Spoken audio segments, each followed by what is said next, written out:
Assalamualaikum warahmatullahi wabarakatuh. Salam sejahtera untuk kita semua. Perkenalkan, saya Rini Anggraini, SKM MPH. Saya dosen pengajar dari Program Studi Kesehatan Masyarakat Universitas Sriwijaya. Video ini merupakan pernyataan dari dosen untuk unjuk kerja Tridharma Perguruan Tinggi yang menjadi salah satu persyaratan dalam sertifikasi dosen gelombang pertama tahun 2026. Dalam video ini saya akan memaparkan terkait salah satu mata kuliah yang saya ampu di program studi kesehatan masyarakat, yaitu kesehatan reproduksi pada situasi bencana.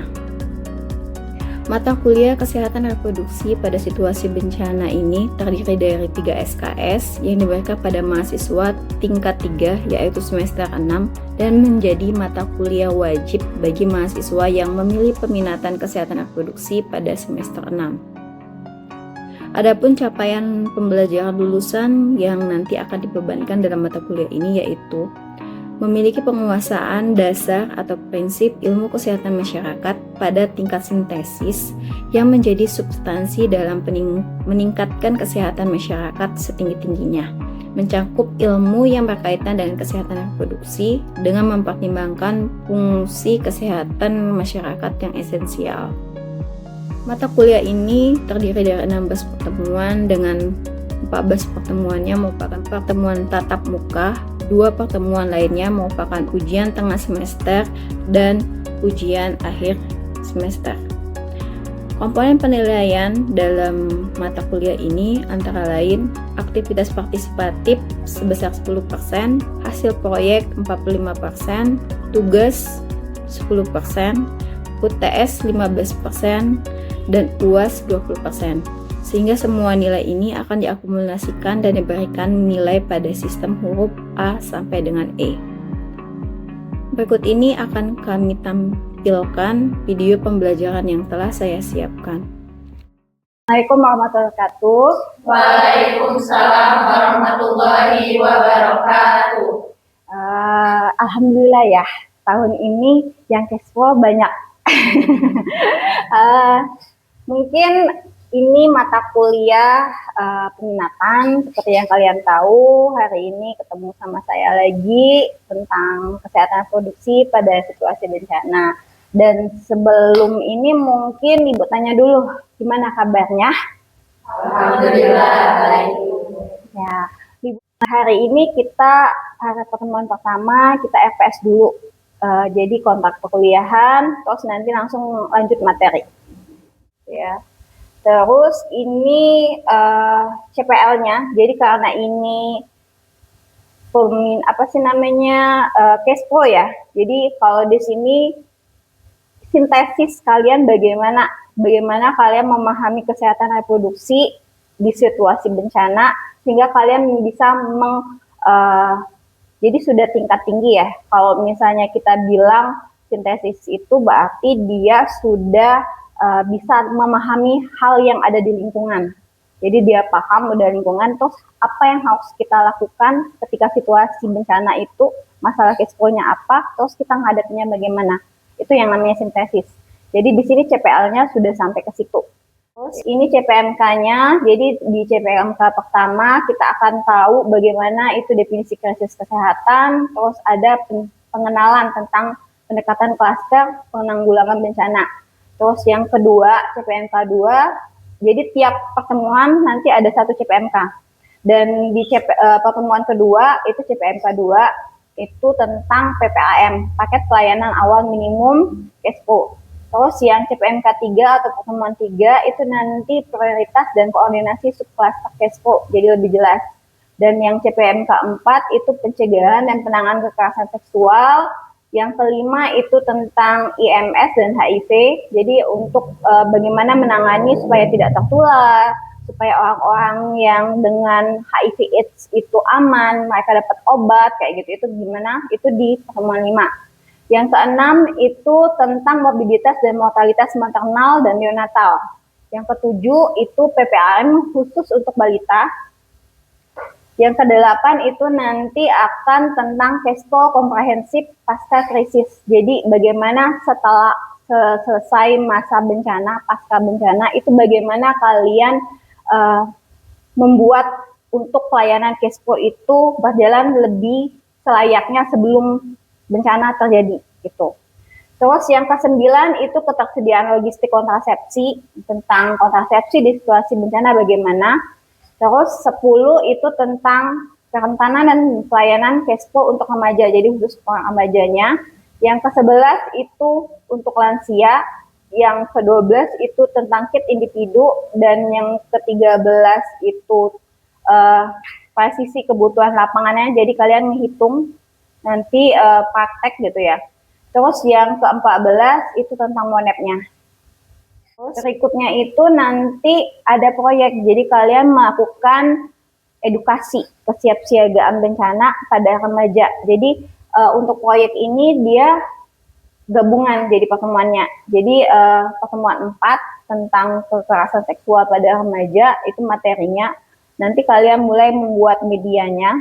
Terus nanti pertemuan ke-8 itu nanti kalian membuat perencanaan case base-nya, dan nanti pertemuan ke-10 jadi kita akan materinya mungkin di awal dipercepat jadi pertemuan sebelumnya, dan tapi nanti di 10 kita ke lapangan, kalian mengimplementasikan bagaimana yang namanya mengedukasi anak remaja tentang kekerasan seksual di situasi bencana. Dan nanti di akhir yang di bagian monep pertemuan 14 kalian menyampaikan bagaimana kondisi kalian di lapangan tadi, bagaimana kalian penyampaiannya, bagaimana respon pesertanya gitu ya.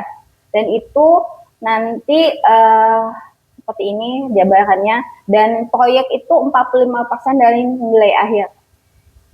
Nah ini kontrak perkuliahan kita, jadi nanti kita bagi pembagiannya, bobot yang paling besar penilaiannya itu 45% untuk proyek sama praktikum masuk ke situ semua.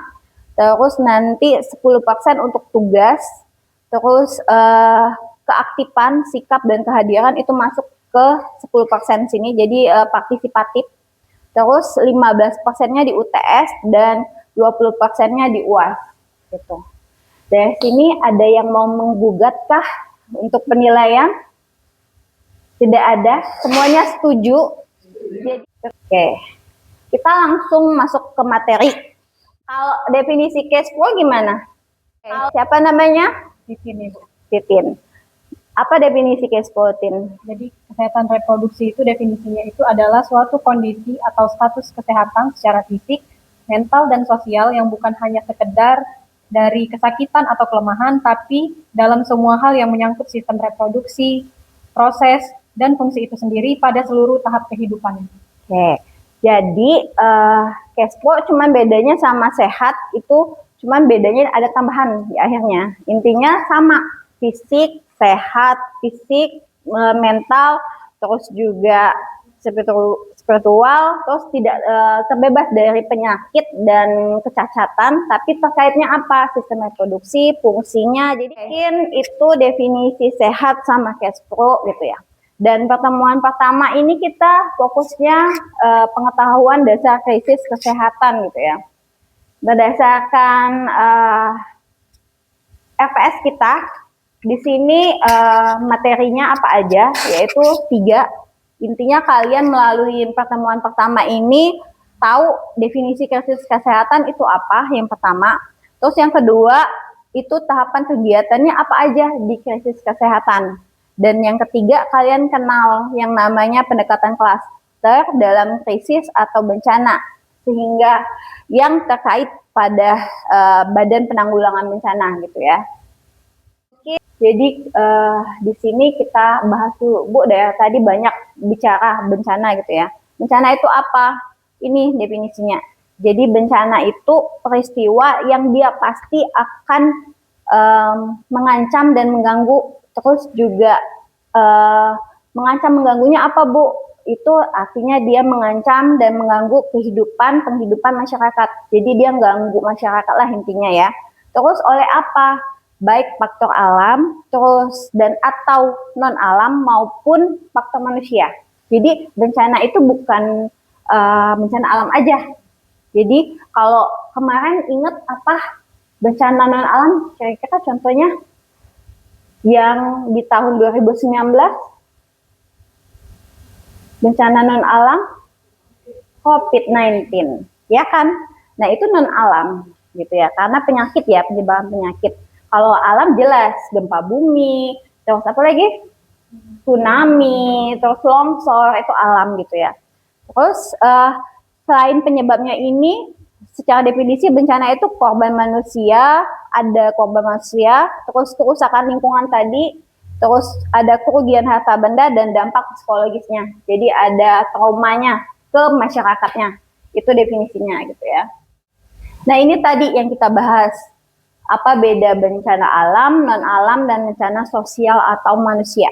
Jadi alam jelas gempa bumi, tsunami, letusan gunung berapi gitu.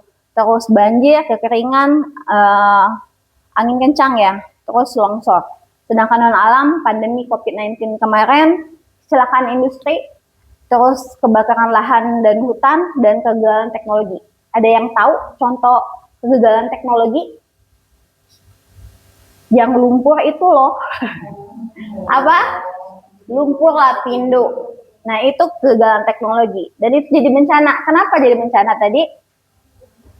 Karena ada korban. Ada korbannya, ada kerugiannya. Penyebabnya tadi apa?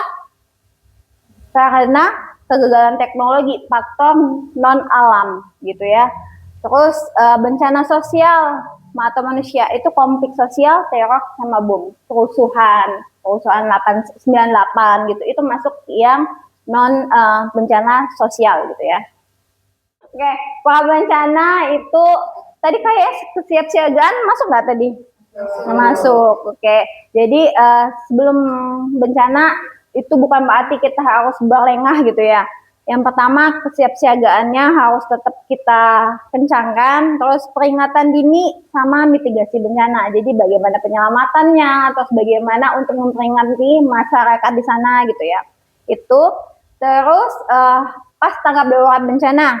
Jadi pengkajian secara cepat apa itu? Jadi melihat kondisi masyarakatnya yang terdampak. Jadi penduduk terdampaknya bagaimana? Apakah mereka butuh apa, terus mereka berapa korbannya, segala macam kayak gitu. Terus penentuan statusnya tadi, jadi situasi bencana ini harus segera ditentukan. Jadi dalam 1 hari 24 jam itu harus sudah ditentukan apakah ini masuk bencana. Karena kalau bencana nanti harus bergerak semuanya gitu ya. Terus penyelamatan evakuasi jelas, jadi pas situasi bencana harus langsung, walaupun statusnya belum diumumkan, penyelamatan evakuasi harus sudah jalan. Dan itu masuk tanggap darurat juga. Terus pemenuhan kebutuhan dasar, jadi makan, minum, terus juga air bersih ya. Terus air bersih, terus juga tempat berteduh, tendanya bagaimana. Terus perlindungan kelompok rentan, benar tadi, dan pemulihan sarana dan prasarana vital. Jadi sudah mulai dipulihkan. Pas ini harus dipenuhi yang namanya higiennya, air bersihnya, dan lain sebagainya gitu ya. Terus pasca bencananya apa yang tadi? Rehabilitasi sama rekonstruksi. Jadi rehabilitasinya apa? Perbaikan lingkungan, sarana prasarana, sosial dan psikologis. Terus rekonstruksinya itu kegiatan pembangunan. Jadi mulai dibangun kalau misalnya ada puskesmas atau ke rumah sakit yang rusak itu dibangun ulang. Jadi sarana vital-vitalnya itu dibangun kembali. Terus ini penetapan status tadi ya di pas situasi darurat bencana. Kalau nasional itu presiden. Jadi presiden yang langsung kayak COVID-19 itu presiden yang nentuin. Terus kalau misalnya tingkat provinsi itu gubernur dan kabupaten kota itu wali kota atau bupati. Dan di keadaan tertentu itu kepala BNPB. Jadi kalau misalnya nih ya kabupaten kota misalnya banjir di Muara Enim, yang menetapkannya itu bupati atau wali kota. Tapi kalau di Sumsel banjir nih yang terdampaknya banyak, Muara Enim, Kabumuli, Palembang, berarti yang menetapkannya adalah gubernur. Karena daerahnya ada 3. Terus kayak misalnya Aceh yang kemarin ya, itu kan beberapa provinsi. Nah, itu sudah masuk ke ranah nasional, jadi presiden. Tapi di situasi tertentu, misalnya presidennya lagi pergi ya gitu, lagi tugas keluar. Nah, itu bisa BNPB. Jadi kepala BNPB yang situasi tertentu, misalnya ini harus ditetapkan itu kepala BNPB. Dan biasanya ini kan penetapan status ini gimana supaya kalau sudah ditetapkan harus semuanya bekerja. Makanya harus sesegera mungkin ditetapkan statusnya. Terus krisis tadi sudah kurang lebih kita bahas. Intinya krisis kesehatan itu situasi atau peristiwa yang dia mengancam kesehatan individu dan masyarakat disebabkan bencana dan atau berpotensi bencana gitu ya secara harfiahnya. Terus ini ilustrasinya ya. Jadi para bencana, tanggap darurat, dan pasca bencana. Jadi gambarannya. Jadi kalau kita para bencana, berarti yang kita gedein itu yang mana? Yang harus kita lakukan itu yang mana? Pencegahan, mitigasi, sama kesiapsiagaan. Dan di tanggap darurat, berarti yang kita fokus utamanya tanggap daruratnya. Jadi kejadian krisisnya kita pahami gitu ya. Terus tanggap daruratnya jalan semua gitu, kegiatan tanggap daruratnya. Terus untuk pasca bencana itu mitigasi sama rekonstruksinya. Jadi ini alurnya. Jadi kalau misalnya semakin apa yang harus kita lakukan itu yang semakin besar daerahnya. Jadi kalau misalnya pasca bencana berarti pemulihan rekonstruksi yang lebih kita kita lakukan. Kenapa Bu di sini ada pencegahan dan mitigasi? Karena takutnya nanti kalau daerah gempa misalnya gitu ya, tiba-tiba ada gempa susulan. Nah itu. Jadi tetap ada semua komponen ini ada, tapi fokus kita di mana? Makanya kalian tadi mengkelompokkan, oh kalau misalnya kesiapsiagaan itu lebih ke prabencana, oh tanggap darurat itu apa aja di tengah gitu ya, pas situasi tanggap darurat. Dan kayak pemulihan dan rekonstruksi itu di akhir, di pasca bencana. Tapi tetap ada yang namanya pencegahan dan mitigasi tadi, gitu ya. Oke, terus ada nanya nih kalian, Ibu ngapain Kespo? Kan bencana, di situasi bencana kan pasti nggak ada yang namanya suami istri yang harus melakukan hubungan seksual. Ya enggak. Tapi mungkin ada situasi kondisi yang harus tentang Kespo dan tidak harus gitu ya. Yang ada yang ingat tentang tadi ada sudah yang definisi Kespo gitu ya. Terus kalau misalnya ibu tanya Kespo itu apakah ibu hamil saja ataukah ibu menyusui saja? Enggak. Jadi siapa? Ada yang bisa jawab? Satu orang? Naura? Selama kelompok umur dari bayi, balita, terus anak remaja, terus wanita usia subur atau usia produktif, termasuk laki-lakinya, terus lansia. Jadi semua tahapan umur, usia gitu ya, tahapan kehidupan itu masuk Kespo. Dan apa alasannya Kespo di situasi bencana penting? Ini salah satunya. Jadi berdasarkan statistik, datanya sekitar 4% dari penduduk terdampak itu ibu hamil. Ibu hamil nih, mungkin dia masih 2 minggu lagi gitu ya. Melahirkan, situasi bencana, dia segala macam.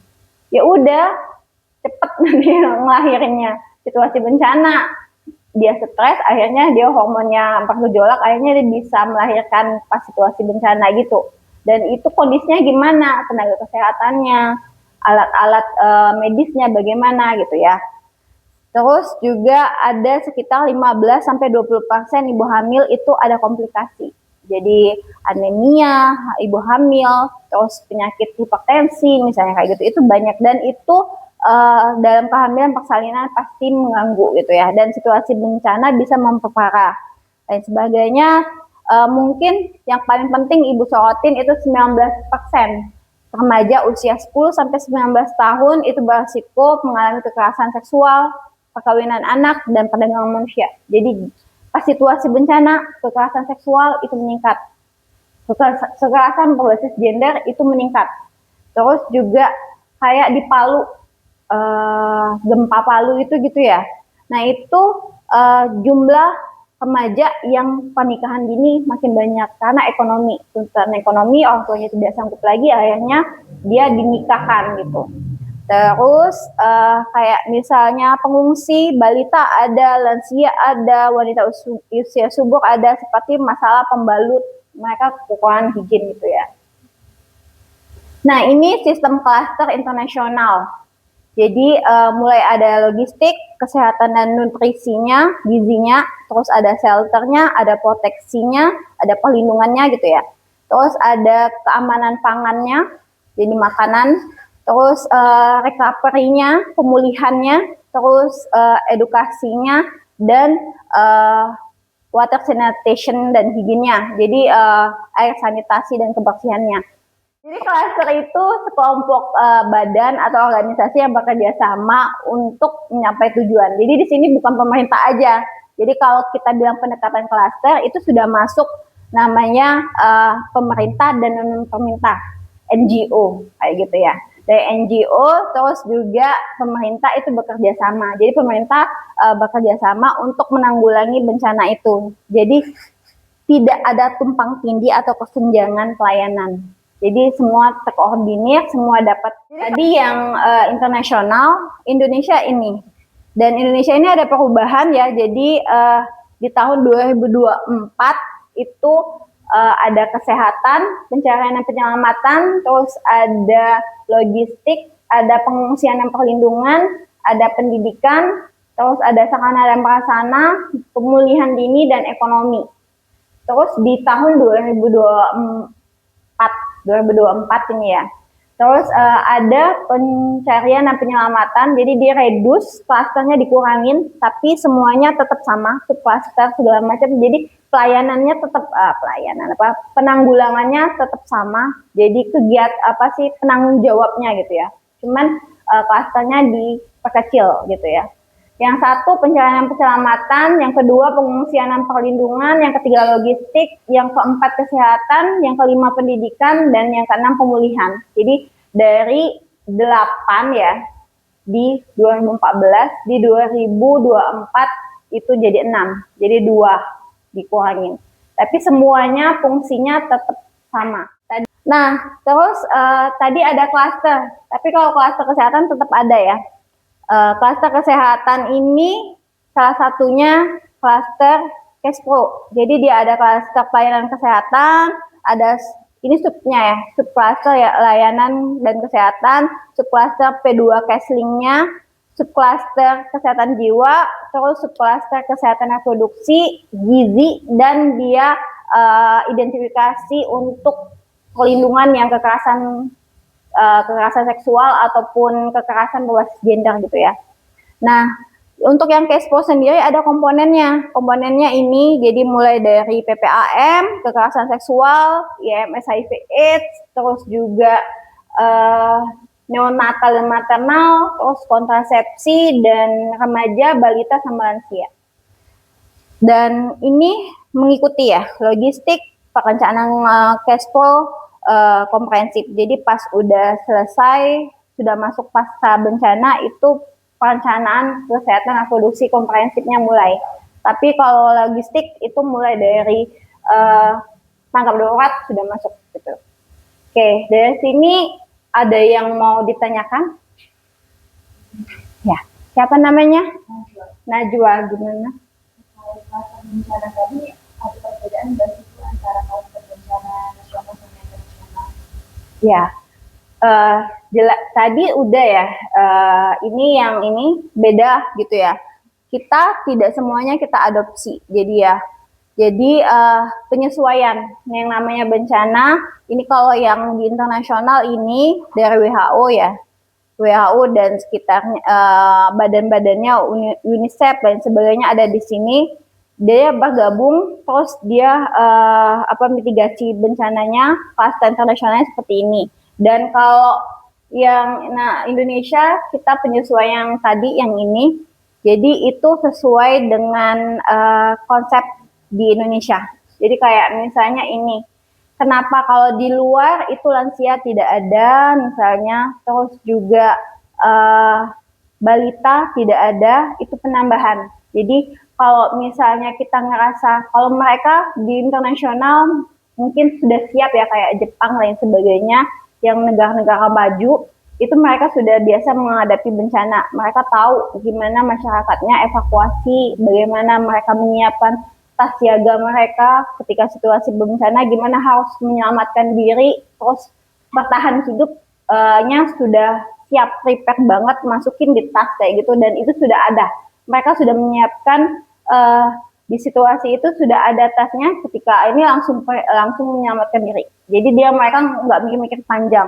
Tapi kalau misalnya di Indonesia kita masih kurang ininya untuk situasi bencana, dan itu kita sesuaikan. Salah satunya ini subkelas cash flow, terus juga ini komponennya juga ditambahkan. Jadi bedanya secara garis besarnya sama, tujuannya untuk keselamatan tadi, terus sehat tadi. Jadi fisik, mental, spiritual, bebas dari penyakit dan kecacatan tadi, secara cash flow-nya untuk sistem reproduksinya, dan bagaimana supaya mereka juga lebih sehat, supaya sehat seperti semula sebelum bencana. Oke, ini daftar pustakanya. Mungkin kalian nanti silakan baca, silakan diakses, bisa diakses, sudah ada di sini. Terus ini kita nanti ada tugas, silakan kalian akses di Google Drive ini. Terus nanti silakan kalian identifikasi berdasarkan informasi di Google Drive-nya, atau kalian bisa scan barcode-nya. Bisa scan nggak? Oke, bisa? Oke, nanti kalian silakan berdasarkan kebijakan-kebijakan itu, kalian jelaskan poin 1 sampai 6. Materi kita di sini saja, mungkin kita simpulkan ya. Mungkin Ibu bertanya, yang tadi bencana ada yang bisa jawab? Oke, Nabila silakan. Bencana itu apa, Nabila? Bencana adalah peristiwa yang mengancam dan juga mengganggu kehidupan yang disebabkan oleh faktor alam dan alam juga faktor manusia, sehingga mengakibatkan korban manusia, kerusakan lingkungan, kerugian harta, dan juga dampak sosial. Oke, berarti intinya dia mengancam masyarakatnya, penduduknya, terus apalagi tadi karena faktor alam, non-alam, manusia, dan ada korbannya, ada kerugiannya secara ekonomi, terus apalagi ada kerusakan, dan ada fasilitas kesehatan yang juga mungkin lumpuh gitu ya. Terus mungkin ada satu lagi Ibu yang mau ditanyakan, kesimpulan kita sebagai kesimpulan, kenapa kesehatan reproduksi di situasi bencana itu penting? Ya, Nora silakan. Karena dalam situasi bencana itu sekitar 15-20% penduduk terdampak seperti ibu hamil akan beresiko mengalami komplikasi kehamilan dan juga persalinan. Kemudian di sisi lain juga situasi bencana dapat meningkatkan risiko kekerasan seksual, perkawinan anak, dan juga perdagangan manusia pada remaja sebesar 19%. Begitupun dengan wanita usia subur akan mengalami keterbatasan akses terhadap pembalut saat menstruasi. Oke, itu beberapa masalah contoh di situasi bencana. Lengkap ya catatan Nauranya. Oke, alhamdulillah ya sudah nyata, sudah ini apa sih namanya? Oke, mungkin itu saja perkuliahan kita pada hari ini. Terima kasih atas kehadirannya. Saya tutup.